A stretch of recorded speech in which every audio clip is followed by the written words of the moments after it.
사실은 저는 LNG 연료 시스템 쪽으로 약 10년 정도 그 기술 개발과 이제 실제 적용을 해왔던 경력을 가지고 있습니다.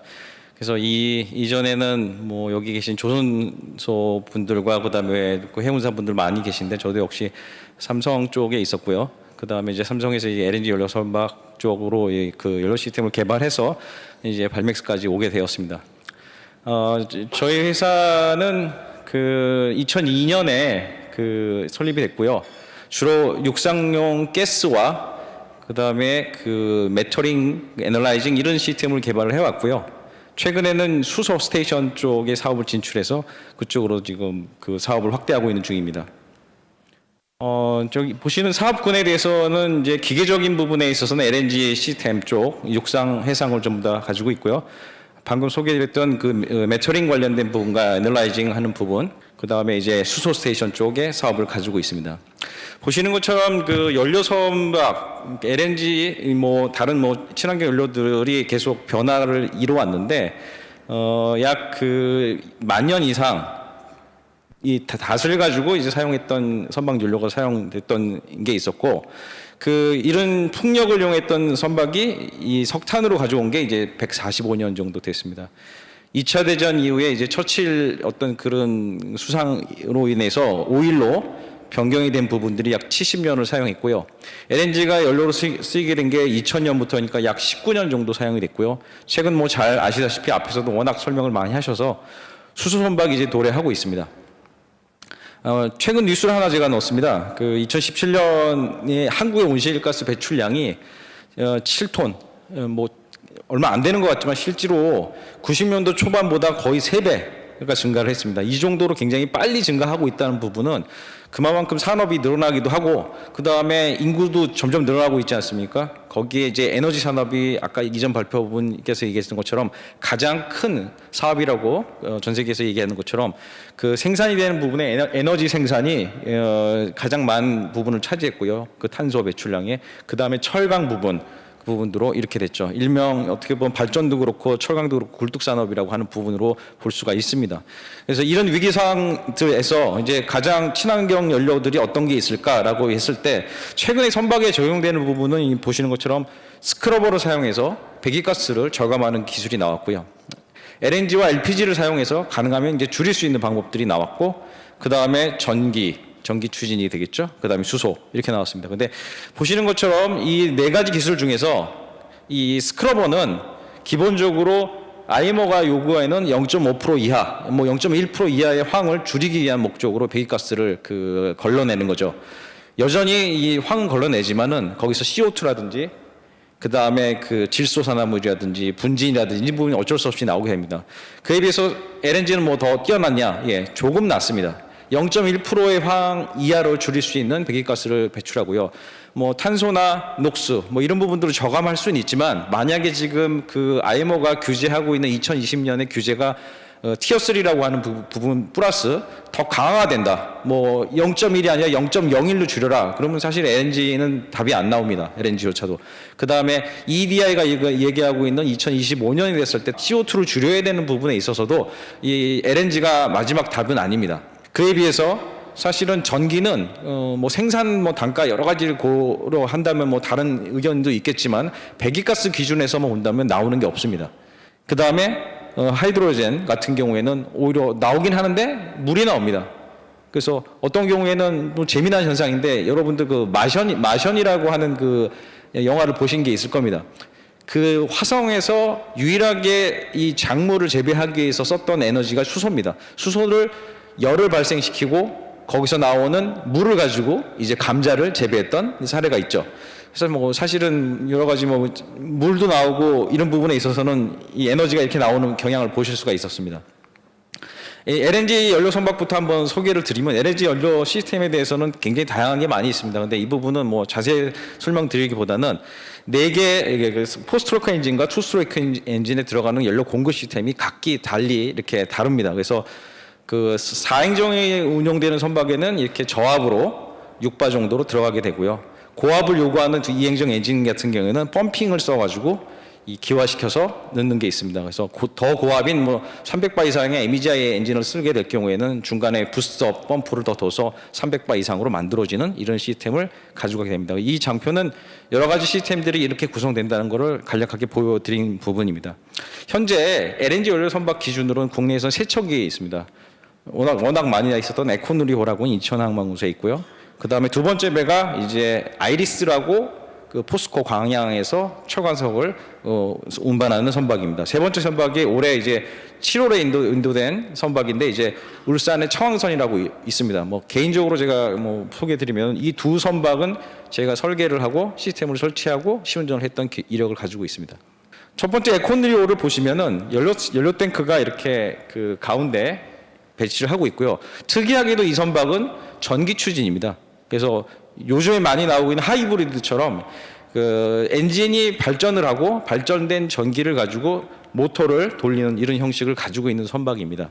두 번째 선박은 이제 그 청황선이라고 하는데 이 청황선 역시도 LNG를 쓰기 위해서 그 연료 탱크를 선내에 배치를 하고 있고 그 뒤에 이제 엔진이 있는데 에코누리랑 다른 부분은 이 엔진은 이제 직결합니다. 그러니까 프로펠러를 직결해서 돌리고 있는 엔진으로서 이제 국내에서 첫 번째 나온 배라고 얘기할 수 있는 게 왜 이 배가 좀 중요하냐면은 그 IGF라고 하는 룰이 그 선박을 설계하는 룰이 나온 이후에 국내에서는 첫 번째 선박이라고 볼 수가 있습니다. 그래서 관공선에서는 앞으로도 뭐 올해도 몇 척 있겠지만 내년에도 앞으로 한 2025년까지 140척의 관공선을 건조를 한다고 하는 경우에 대부분 시스템이 이 시스템하고 유사하게 들어가기 때문에 첫 번째 배에 대한 시스템이 굉장히 중요하게 됩니다. 이 배가 올해 이제 6월 달에 LNG를 처음 충전을 했고요. 그 다음에 가스 시운전을 7월에 해서 7월 말에 이제 인도가 된 사례입니다. 뭐 저도 이쪽에 참여를 했기 때문에 사진이 하나 들어가 있고요. 자, LNG 쪽에서 최근에 이제 예인선이 부각이 되는데 요 다음 청황선 이후에 나오는 배가 이제 예인선이 될 겁니다. 예인선이 왜 이렇게 부각이 되는 첫 번째 이유가 이제 작지만 힘이 세다.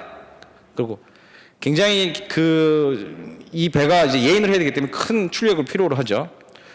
그리고 두 번째는 뭐냐면은 대부분 항만에서 운영이 됩니다. 뭐 장거리로 뛰기도 하겠지만 항만에서 운영되기 때문에 거기서 나오는 배기가스가 굉장히 지저분합니다. 보시는 것처럼 이렇게 시커먼 가스가 많이 나오고 일명 그 자동차도 마찬가지로 큰 힘을 발휘하고 풀 어헤드 웨스턴을 하면서 여기서 나오는 배기가스가 더 일반적인 정속 항해보다도 훨씬 더 지저분합니다.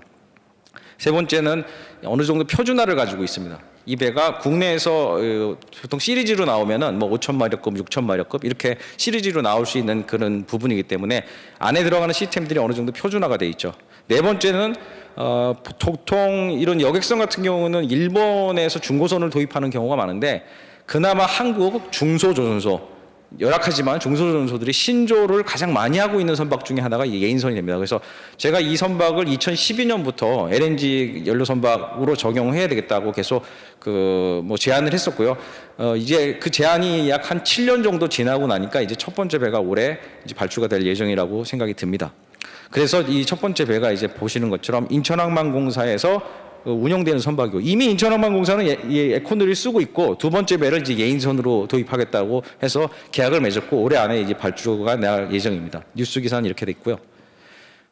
그래서 이제 전기 추진으로 한번 넘어가 보겠습니다. 이게 전기 추진 선박은 중간에 이제 하이브리드를 쓰는 경우가 있고 또는 완전히 모터하고 배터리를 쓰는 경우가 있습니다. 보시는 것처럼 일반적인 LNG 연료 선박 같은 경우에는 이제 발전기와 그 다음에 이제 모터를 쓸 수가 있는 게 이제 디젤 하이브리드 또는 뭐 LNG 하이브리드라고 될 수 있겠죠. 근데 이제 중간에 보면은 발전기를 쓰고 그 다음에 배터리팩을 쓰는 경우가 있어요. 그래서 이 배터리팩을 쓰는 여러 가지 이유 중에 하나가 급격한 부하를 감당하기도 하고요. 그 다음에 기저 부하를 이렇게 저장하기 위한 목적으로도 사용이 됩니다. 그래서 통상적으로 이런 배가 이제 노르웨이에서 운영되고 있는 배가 이제 암페어라고 하는 첫 번째 전기 선박이 이렇게 운영이 되고 있습니다. 그래서 완전히 이제 배터리 전기 모터로 사용되는 배나 이런 부분들 같은 경우에는 이제 완전히 그 육상에서 충전해서 사용되는 선박이 되는 거겠죠. 그래서 지금 다음 장에 보시는 것처럼 이 장점과 단점이 좀 있습니다. 그래서 LNG 연료 선박하고 전기 추진 선박의 장단점을 보면 사실 이 장단점은 자동차하고 굉장히 유사합니다. 개인적으로 저는 집에 전기차가 있어서 제가 전기차를 몰아보는데 한 5만 킬로 이상을 제가 몰았거든요. 근데 5만 킬로를 운행하는 중간에 엔진 오일을 한 번도 교환한 적이 없고요.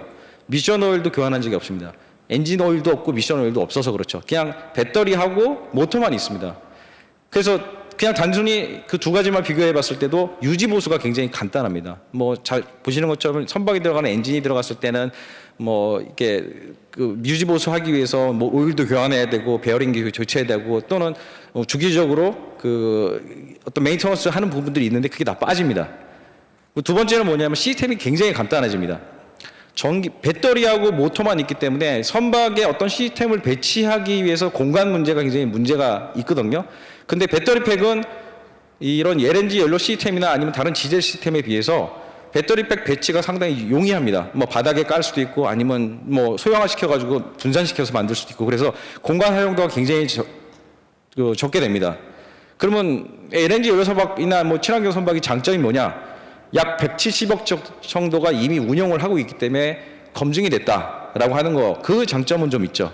그러면 이제 전기 추진 선박이 아니면 전기 배터리 선박이 그러면은 안전지 않냐? 이 부분에 대해서는 이미 자동차 기술이 보통 다 선박으로 넘어가고 있는 추세이기 때문에 그 기준에서 본다면 충분히 안정성은 확보가 되지 않을까라고 하는 부분이 있었습니다. 다음 장에 보시면 이제 전기 추진 선박이 과연 언제부터 나왔냐? 이미 1800년도 지멘스가 최초로 강에서 테스트를 했다는 이 신문 기사를 제가 좀 찾았죠. 그리고 이미 우리나라뿐만 아니라 중국이든 노르웨이든 이런 전기 추진 선박을 운영하겠다라고 하는 부분이 있습니다. 다행인 건 이제 아까 성급협회에서 말씀해 주신 것처럼 이 부산항에서 보시는 이름이 새누리호입니다. 새누리호 쪽에 이 선박과 유사한 선박을 전기 추진으로 변경하겠다라고 이제 발표를 했는데 뭐 솔직하게 말씀드리면 제가 부산항만에 가서 LNG 연료 선박 또는 LNG 연락 시스템을 소개를 했어요.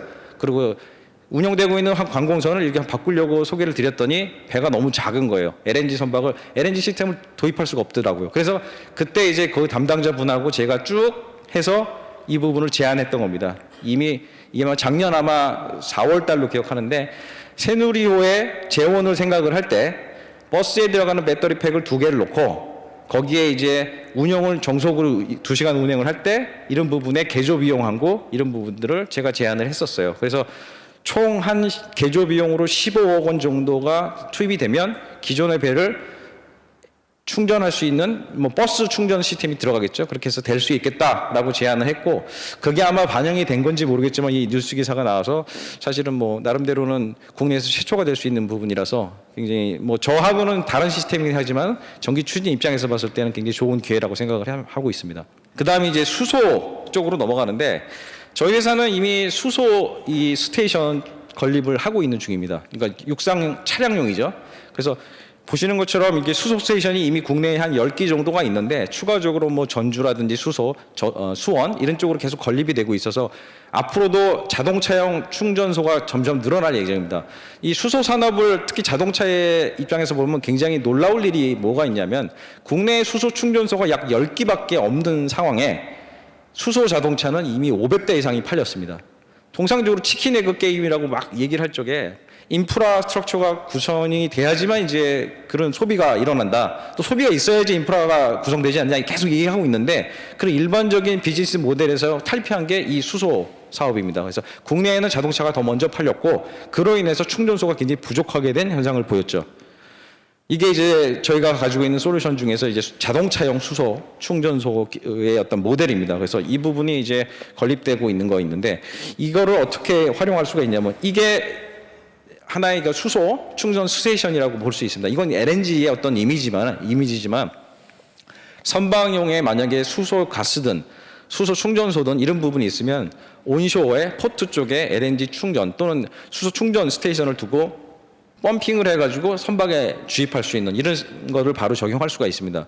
근데 안타깝게도 국내에서는 LNG 연료 선박이 몇 척이 있음에도 불구하고 아직 충전 시설이 없습니다. 그래서 탱크로리를 통해서 공급되는 게 지금 어떤 현상인데 아마도 제가 예상할 때는 수소 충전기, 수소 충전 설비하고 LNG 충전 설비가 동시에 들어가지 않을까라고 생각이 됩니다. 뭐 김명수 교수님께서도 앞으로 계획하고 계신 이 수선박이 도입이 된다면 그게 압축 수소든 그다음에 그 뭐 액체 수소든 간에 충전 시설이 필요한 건 어쩔 수 없거든요. 그래서 이런 부분들은 이제 보실 수가 있습니다. 그래서 보시는 것처럼 충전을 위한 여러 가지 설비들과 펌프가 있고요. 그다음에 그 제어를 위한 리믹, 계량계가 있고 그래서 어느 정도 충전을 해야 되는지 계량을 통해서 이제 충전할 수 있는 그런 솔루션을 이미 보유하고 있습니다. 그래서 제 생각인데는 여러 가지 기술들이 많이 나와 있어 소개가 됐는데 한국 입장에서 보면 바로 적용할 수 있는 그런 단계까지 왔습니다. 그리고 수소 선박에 대한 설계에 대한 아이디어나 이런 부분들은 사실 저도 계속 가지고 있고요. 가장 저렴한 비용으로 가장 효과적인 그 방법을 적용할 수 있는 부분들은 사실 오늘은 넣지는 않았지만 앞으로도 계속 제안할 예정입니다. 저희가 이제 이 뉴스는 이제 전주 수소 충전소를 계약을 했다는 뉴스가 있고요. 뉴스 기사로만 봤을 때는 이미 수소 연료전지 선박이 외국사라에서도 이미 있고요. 국내에서는 이제 삼성중공업이 먼저 AIP 승인을 받으면서 설계에 대한 부분들을 이미 시작을 했습니다. 터그보트 입장에서 보면 이미 그 엔트워프 쪽에서 네덜란드 쪽에서 이런 거를 발주를 하겠다라고 뉴스 기사하는 것들 보면 왜 터그가 중요하냐면요, 이 예인선이 가장 험악하게 운전이 됩니다. 그래서 여기에 시스템이 적용됐다 그러면 안정성이 확보됐다는 걸로 확인할 수 있는 그런 좋은 예가 되기도 하죠. 그리고 저는 그 항상 발표를 하면 중간에 이렇게 에피소드를 하나씩 넣는데 오늘은 얘기가 조금 다를 수도 있겠지만 비슷한 얘기로 하나 넣습니다. 보통 요즘에 뉴스 그 방송에 가장 많이 나오는 것 중에 하나가 저도 재밌게 보는데 세상에 나쁜 개는 없다라고 얘기를 하고 있죠. 근데 실제로 나쁜 개가 맨 처음에 나왔다가 굉장히 온순하고 이렇게 길들여지는 거 보면 좀 신기하기도 합니다. 근데 제가 생각할 때는 나쁜 개가 없다고 하지만 실제로 여러 가지 상황에서 보면 개들이 그 가끔 나쁜 개도 있는 것 같아요. 그래서 저는 이거를 이제 애들한테 쓸 때는 어떻게 쓰냐면 세상에 나쁜 아이는 없다라고 이렇게 얘기를 합니다. 잘 보이시나요? 잘 안 보이시죠? 자동차에다가 I love daddy라고 딱 썼어요. 그것도 아주 깊이 푹 파가지고요. 이 애를 어떻게 야단칠 수 없는 부분처럼 그 회사에 제가 보통 그런 얘기를 합니다. 어떤 회사든 좋은 점과 그 다음에 질문을 하면 회사의 좋은 점과 그 다음 무슨 점이 있을까요? 저는 회사에는 좋은 점과 나쁜 점이 있는 게 아니라 개선점이 있다고 얘기를 합니다. 그래서 제가 여기서 이제 얘기하고 싶은 거는 뭐냐면 이 친환경이라고 하는 부분들은 우리가 미세먼지라든지 배기가스 관련된 부분 여러 가지 문제 때문에 지금 현재 나오고 있는 거거든요.